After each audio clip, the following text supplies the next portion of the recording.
કેનેડામાં ઘણા ટાઈમથી સ્ટુડન્ટ ડાયરેક્ટ સ્ટ્રીમ બંધ થઈ ગઈ છે, બટ સ્ટીલ ગુજરાતમાં ઘણા બધા એવા કન્સલ્ટન્ટ છે જે એપ્લિકન્ટ્સને મિસગાઈડ કરે છે.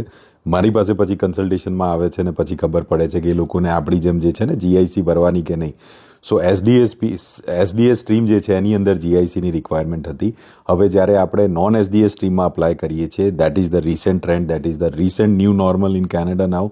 સો ન્યૂ જ્યારે આપણે અપ્લાય કરતા હોય એટ દેટ ટાઈમ તમારે પ્રૂફ ઓફ ફંડ બતાવવું પડે અને જોડે જોડે તમારી 1 યરની ફીસ પ્લસ તમારું અકોમોડેશન ને બીજા એક્સપેન્સીસના એડિશનલ સોર્સ ઓફ ફંડને પ્રૂફ ઓફ ફંડ બતાવવા પડે. બટ જીઆઈસીની અત્યારે કોઈ રિક્વાયરમેન્ટ નથી. સો ટેલર મેડ સોલ્યુશન છે. ક્યાંક ભરાતા નહીં, આ બધું કરીને રિજેક્શન ના લાવતા.